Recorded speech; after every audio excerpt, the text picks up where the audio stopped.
황심소에서는 연말 12월 14일 여러분들과 함께 직접 심리 토크 콘서트를 계획하고 있습니다.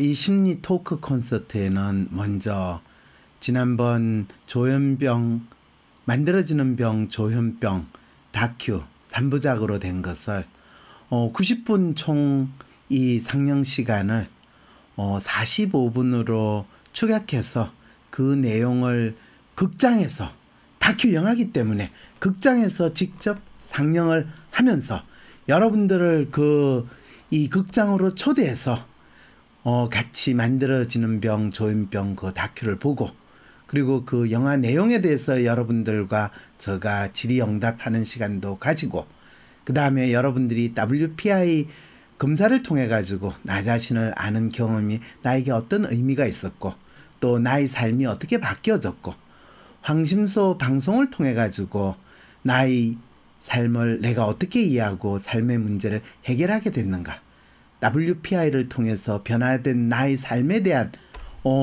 여러분들의 변화의 경험을 많은 분들하고 공유하는 시간, 또 심지어 여러분들이 가지는 간단한 고민 사연을 여러분들이 잠깐 보여주시면 알려주시면 그거를 그 자리에서 적석 상담하는 시간, 그걸 다 합해서 14일 날 토요일 밤 7시에서 10시까지 2019년 송년 심리 콘서트를 하려고 합니다. 자세한 안내사항은 꼭 황심소 방송 광고에서 여러분들이 참고하셔서 신청해 주시기 바랍니다. 신청하시는 분은 선착순으로 되기 때문에 100명 조금 넘는 분 신청하실 수 있고요.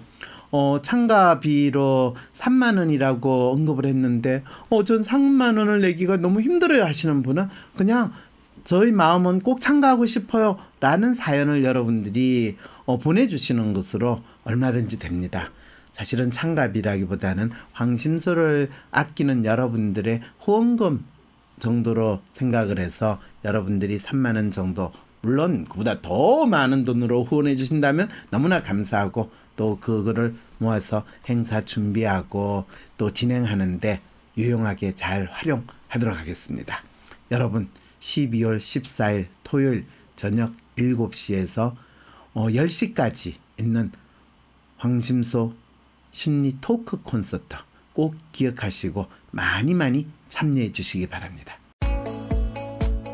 인생을 바꿀 조언을 들으면서 제2의 인생도 준비할 수 있다면 54억 원짜리 워렌 버핏과의 점심 식사도 부럽지 않겠지요? 여러분도 그런 시간을 가질 기회가 있습니다. WPI 상담 코칭 전문가 초급과정 워크숍에 참가하시면 대한민국 최고의 통찰력으로 방향 잃은 인생의 길을 찾아주는 황상민 박사님께 8시간 동안 나의 삶에 대한 조언도 듣고 WPI에 대해서도 배울 수 있답니다. WPI 상담 코칭 전문가 초급과정 워크숍에 참가하셔서 상담 코칭 전문가가 되는 꿈도 시작하시고 황상민 박사에게 내 인생의 변화를 만들어낼 조언도 얻기 바랍니다. 12월 14일 토요일 아침 10시부터 오후 6시까지 바로 당신의 삶의 변화가 일어나는 시간입니다. 신청 문의는 위즈덤 센터로 연락 바랍니다. 세상 사람들과 내가 다르다고 느낄 때, 나만의 특성, 나만의 마음을 알고 싶을 때, 이해받지 못하는 나를 내가 이해할 수 있는 방법, WPI 검사. WPI 검사를 통해 자신을 알고 자신감 있게 하루하루를 살아가세요. 검사는 황상민의 심리연구소 사이트에서 하실 수 있습니다. 안녕하세요. 황상민의 심리상담소 시작하겠습니다. 네, 여러분 그 라이브 상담 잘 보셨습니까? 아마 여러분들이 상담 내용에 대해서 상당히 많은 질문들이 있으실 텐데요. 원래 제가 처음에 방송 시작할 때 이 라이브 상담에 이 내담자분을 다음에 또 초대를 해가지고 그분이 상담을 받고 나서 그 내용을 어떻게 받아들였는가, 또 그리고 실제로 본인의 삶에 있어 생활에 있어서 어떤 변화가 있었는가, 남편과의 관계가 어떻게 달라졌는가 이런 것들에 대해서 또 후기 상담을 한 부분을 오늘 방송을 해드리겠다고 약속을 드렸는데 이 라이브 상담이 끝난 다음에 여러분하고 저하고 직접 여러분들이 댓글로 이 상담 내용에 대해서 질문을 하면 그거에 대해서 제가 답변을 해드리는, 그리고 여러분 나름대로 이 각자 내가 문제라고 생각하는 거는 또 실제로 다른 사람이 볼 때는 전혀 문제가 안 될 수도 있구나 이런 생각도 들 수 있는데 아마 많은 궁금함이 생겼을 것 같아요. 여러분들이 이 사연에 대해서 어떻게 생각을 하고 또 이것이 상담을 통해 가지고 해결될 문제냐. 왜냐하면 내담자분이 처음에 저한테 와가지고 박사님, 제가 박사님을 무시하는 건 아닌데요, 이게 진짜 상담해가지고 해결이 되겠어요? 시부모님이 바뀌지도 않을 거고 남편이 갑자기 철이 나가지고 저를 도와줄 것도 아니고, 그렇다고 제가 갑자기 제가 당신의 이제 뭐 충실한 며느리로서 또는 당신이 원하는 노예로서 제가 살겠습니다 이렇게 될 것도 아닌데 상담이 무슨 소용이 있어요? 이런 질문도 있었거든요. 선택은 했지만 선택에 대한 결과는 책임은 져야죠. 이건 누구나 할 수 있는 이야기예요. 누가 몰라요? 어른이면 다 알지. 하지만 그게 지금 이슈는 아니잖아요. 어떤 분이 이러네요. 남편도 자기처럼 독립시켜야 한다는 매뉴얼을 알게 됐다. 남편은 뭐 남의 편이니까 독립을 하든지 뭐 계속 식민지로 살든지 그거는 내 남편으로서 나로부터 독립되는 거 원해요, 안 해요? 안 원하잖아요. 그러니까 내 남편으로서 잘 잡고 살아야 되는 게 결혼 생활이에요. 그런데 시댁의 아들로서 독립을 시키냐? 아니, 누구지? 효자 아들을 굳이 내가 이 불효 자식으로 만들 이유가 없죠. 그래서 남편의 독립의 문제는 남편의 문제니까 그거는 논의할 이유가 없어요. 사실은 내 남편으로서 역할을 할 거냐, 내가 내 남편으로서 이 아내로서 내 역할이 뭔지를 알려주는 거. 대부분의 많은 사람들과의 관계에서 우리가 가지는 안타까움은 많은 사람들이 우린 사람을 만나면 기대를 하잖아요. 저 사람이 나한테 이걸 해줘야 되는데 아니 어떻게 안 해준단 말이냐 이런 생각을 하고 그 기대가 이루어지지 않을 때 상대방에 대해서 원망 또 질책 이렇게 이루어지기 때문에 우리가 삶이 안타깝게 되는 거거든. 선택에는 책임이 따르기 때문에 책임을 다하는 방식에 대해 논의할 필요는 있는 것입니다. 네, 글쎄요, 참 책임, 선택 뭐 이런 이야기할 때 그래요. 자, 시댁은 남편 혼자 갈 것이 왜 같이 가려고 하는지. 근데 이거에 대한 많은 여성분들, 특히 아내분들이 그 심리를 모르세요. 그런데 되게 아들이 부인을 하고 꼭 시댁을 가고 싶은 심리는 뭐냐 하면 내 이 잘난 마누라, 내 부모한테 자랑하고 싶은 마음이 있다는 거 그거 좀 아세요? 네. 그래서 시댁에 꼭 혼자 가면 마치 내가 마누라한테도 버림받은 것 같고 그래서 마치 탕자가 돼가지고 이 돌아온 것 같으니까 그거 기분 진짜 그 시기 하거든요. 그래서 마누라 꼭 데려가려고 그러는 거예요. 그래서 되게 많은 남편들이 이 시댁에 마누라 데려가려면 그 뭐 명절 때 데려가잖아요. 그러면 몇 주 전부터 눈치 봐요. 그거 뭐 남편이라고 뭐 굳이 아무리 자기 집이라고 해서 자기 엄마 아버지 만나는 거 뭐 그렇다고 싫다고 할 수는 없지만 꼭 좋아하지 않아요. 여러분 생각해 보세요. 남자 어디 물어봐가지고 너 어릴 때 너 엄마 아버지 좋아하고 한없는 존경과 사랑으로 부모님과 관계를 지냈지? 이런 미쳤나? 이런 소리 남자 다 해요. 그래서 자랑하려고 하는데 왜 불편한 상황에 놓이게 만들고 방치하나요? 이게요, 여러분. 인물 반반한 어떤 아가씨가 있으면 그 아가씨는 자기보다 더 이쁘고 멋진 이 아가씨를 지 친구로 하겠어요? 지보다 이 얼굴이 별로고 또 몸매도 전혀 안 되는 애를 친구로 하겠어요? 네. 그래서 내가 이렇게 멋있고 자랑스럽게 생각하는 마누라 우리 집에 데려갔는데 부모들이 그 부인을 욕하고 구박하고 막 부인이 하녀처럼 일을 할 때 남편은 대부분 남편이 얼마나 뿌듯하게 생각하는지 아세요? 와, 이 부인이 나를 사랑하는 마음으로 저렇게 우리 부모한테도 저렇게 해주는구나. 이런 착각을 하는 게 그 단순무지한 이 남편들의 심리라는 거, 그 상상이나 할 수 있겠어요? 그럴 때 시부모님은 왜 며느리가 시녀 역할을 하길 바랄까? 아니, 아들이 그런 도둑놈 심보로 지 마누라를 대하고 있는데 시부모는 당연하죠. 도둑놈 부모인데 당연히 며느리를 구박을 해야지 본인의 존재감이 있고 본인이 마치 시부모로서 마치 유세하는, 마치 벼슬하고 권력을 행사하는 그 뿌듯함을 느낀다면 여러분 믿으시겠어요? 인간이라는 게 기본적으로 그렇게 사악한 마음을 가졌다니까요. 그걸 놓고 뭐라고 그래요? 며느라, 나는 너를 딸처럼 취급한다. 딸 같은 소리 안 해. 그렇죠. 데리고 온 딸처럼 취급하죠. 네.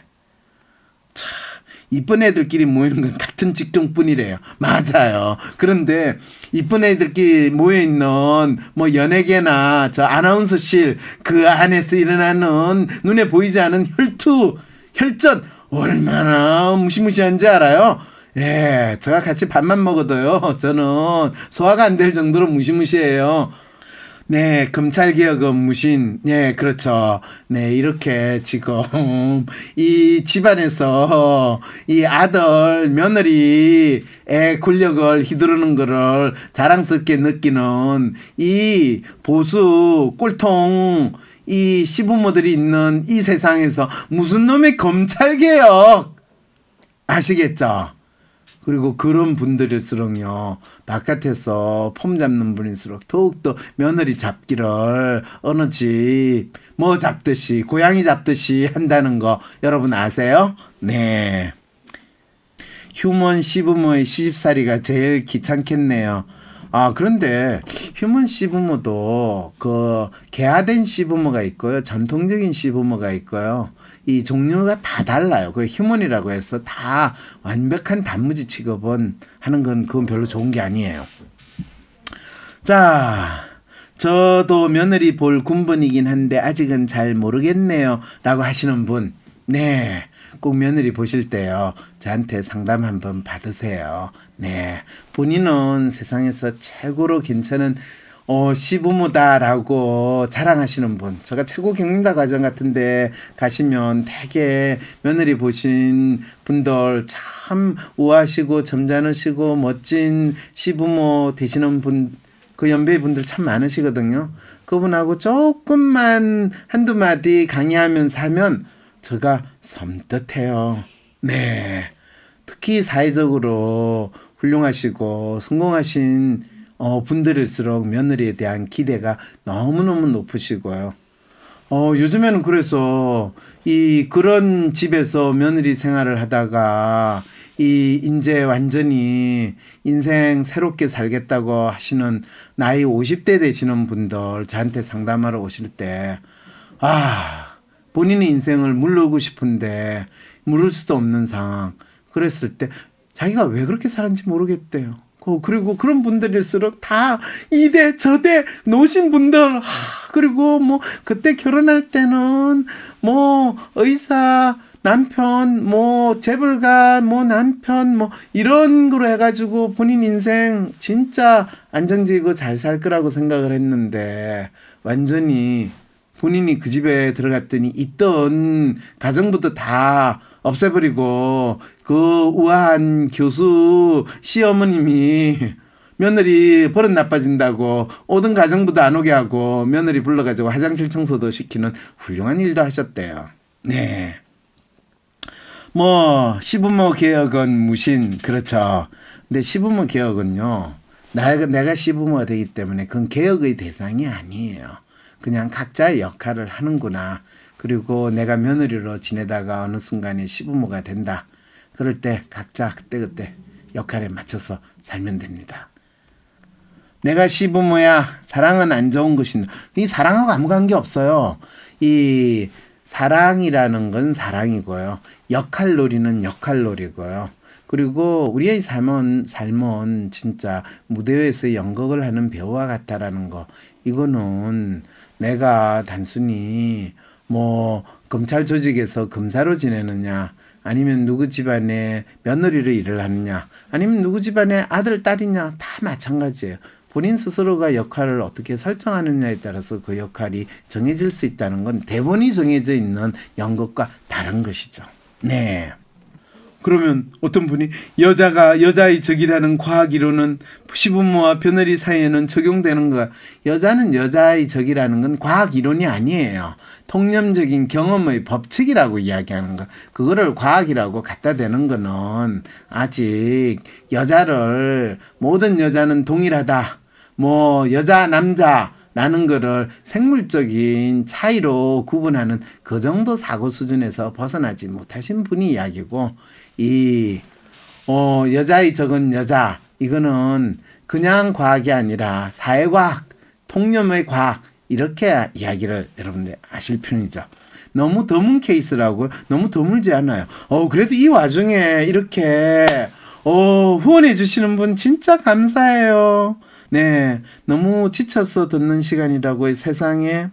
그러면 기회되면 꿈과 심리에 대해서 강의해 주세요. 악몽을 자꾸 꾸는 건 평소의 심리를 나타내는 건가요? 아까 개인 상담 시간에 악몽을 꾸는 거에 대해서 다 이야기했어요. 라이브 상담 좋았는데 여러 번 들어봐야 질문이 나올 것 같아요. 그러면 만약 시댁 때문에 부부 사이에 문제가 있으면 사연자분같이 내가 할 도리를 공유하고 시댁에 할 일을 합의하면 되는 건가요? 이게 기본적으로 잘 이루어지면 당연히 되죠. 그런데 이거를 뭐를 이야기해야 되고 뭐를 합의를 봐야 되는가를 몰라서 많은 분들이 상담을 하러 오세요. 그래서 그분들한테 각자 그분이 원하는 당신의 욕망에 충실해라. 그리고 당신이 바라는 욕망을 구체적으로 표현해라. 그리고 그거를 분명히 그냥 툭 던지는 식으로 하면 사람들마다 아니 저 인간이 내하고 이혼하자는 거야? 나를 나쁜 사람으로 보는 거야? 저 사람이 어때 인간이 그런 소리를 할 수 있어? 이러면서 오해했어요. 그래서 각각의 사람에 맞게, 그리고 매직 워드라고 표현하는 게 있어요. 항상 내가 당신을 얼마나 사랑하는지 아느냐, 그리고 내가 이렇게까지 당신한테 이야기하는 당신을 사랑하기 때문에 이야기를 하는 거다.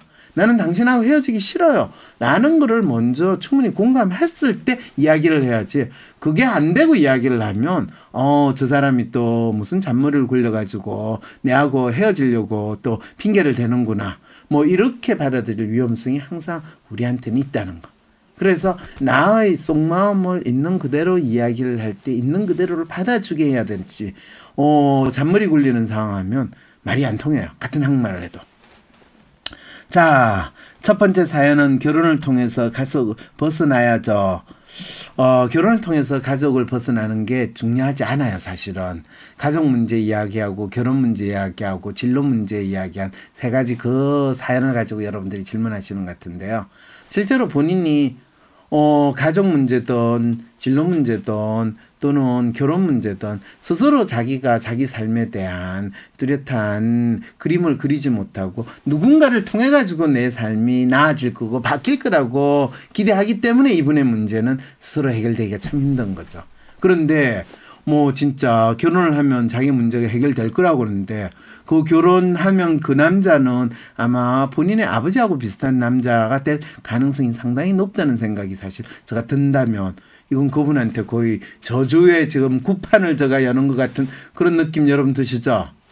네, 결혼은요 진짜 자기가 웬만큼 괜찮다고 생각하면서 사랑할 여지가 있는 사람, 그리고 적어도 나를 배신하지 않을 것 같은 사람이 있으면 결혼하는 게 낫고요. 그렇지 않으면요 차라리 내가 혼자 산다는 마음으로 결혼을 하셔야 돼요. 자, 상담 내용이 다 궁금한 게 없다고요 그러시면서 뭐 많은 또 후원도 해주시고 잘하셨어요. 네, 부부 상담을 해서 남편 이야기도 들어보면 더 좋을까요? 휴먼 남편은 사실 웬만해서는 부인이 너 상담 받아, 안 받으면 내하고 이혼해 라고 하기 전까지는 상담받는 거 원하지 않아요. 그리고 상담은 찌질한 인간들이 받고 쓸데없는 짓이라고 믿는 마음이 훨씬 크기 때문에 자기 문제를 있는 그대로 받아들이지 않고 자기 문제를 받아들이는 것 자체가 찌질하고 나쁘다고 생각하는 그런 마음 때문에 휴먼 스타일의 사람들은 상담 웬만하면 잘 안 받으려고 그러세요. 살아면서 제일 중요한 건 내가 행복한지 초점을 두는 거다라고 생각하셨다는 거 맞는 말씀이죠. 그래서 황심소 다큐에 대해서는 언제 이야기하냐고요? 다음 주 방송에서 생방에서 다큐 무슨 다큐요? 아 그렇구나. 만들어지는 병 조현병. 여러분 만들어지는 병 조현병이 이 유튜브 황상민 TV에 다 3부작으로 새롭게 정리가 돼서 올라가 있습니다. 여러분 꼭 보시고요. 많은 분들이 정신병이라고 이야기하고 의사들이 정신병은 뇌의 이상 또는 신경전달물질의 문제라고 이야기하면서 약 드세요 하는 것이 실제로 인간의 마음에 대한 이해가 제대로 없는 상황에서 그것이 마치 몸이 어떤 신체의 고장에 의해서 손상된 것처럼 우리 몸의 일부인 뇌가 손상이 됐고 신경이 손상됐다라고 막연히 믿고 싶어하는 100년 전에 이 신경과 의사 그리고 그 100년 전에 그 생각이 잘못됐다라는 거를 이 프로이드가 마음의 아픔에 의해서 일어났다라는 거를 이야기했고 그 이후로 사실은 안타까운 거는 프로이드가 만들어낸 심리치료 방법, 정신분석이라는 것이 아주 오랜 기간에 통해 가지고 그 효과가 약발이 상당히 떨어져요. 저 상담 받죠? 여기에서 제가 어떤 상담 기법을 사용한다라고 여러분 파악하셨어요? 여기에서 가장 중요한 것은 WPI 심리 검사를 통해 가지고 그 사람의 마음을 MRI처럼 찍은 다음에 이 각각의 사람들의 마음이 각기 다른 모습으로 나타났다라는 것을 확인하고 그 사람이 스스로 자기 마음을 볼 수 있게 하는 이런 놀라운 심리 상담 기법을 제가 사용을 했다라는 것을 여러분들이 먼저 아실 필요가 있습니다. 황상민에 의해서 만들어진 21세기 심리 상담 분석 기법이고 또 심리 상담 기법이다라는 것 정도를 오늘 라이브 상담에서 여러분들이 확인을 하실 수 있었다면 조금 도움이 될 것 같네요. 사람들을 잘 알면 좀 더 잘 지내지 않을까? 사람의 성격을 알 수 있는 검사 WPI. 내 성격도 알아보고 친구들의 성격도 알아보며 사람들과 더 잘 지낼 수 있는 비법을 WPI 검사에서 찾아보세요. 알아가는 재미가 쏠쏠하답니다. 검사는 황상민의 심리연구소 사이트에서 하실 수 있습니다. 때론 귀여움으로, 때론 멋진 스타일로, 때론 호통으로, 또는 날카로운 통찰로, 때론 허당미까지 당신의 불면을 밝혀줄 황상민의 심리상담소가 훨훨 날아갈 수 있게 작은 약속이 모여 응원해주세요. 후원해주세요. 당신의 후원으로 쑥쑥 크는 황심소. 해피나눔을 통해 후원 가능합니다. 황상민 TV 구독, 좋아요, 클릭. Right now.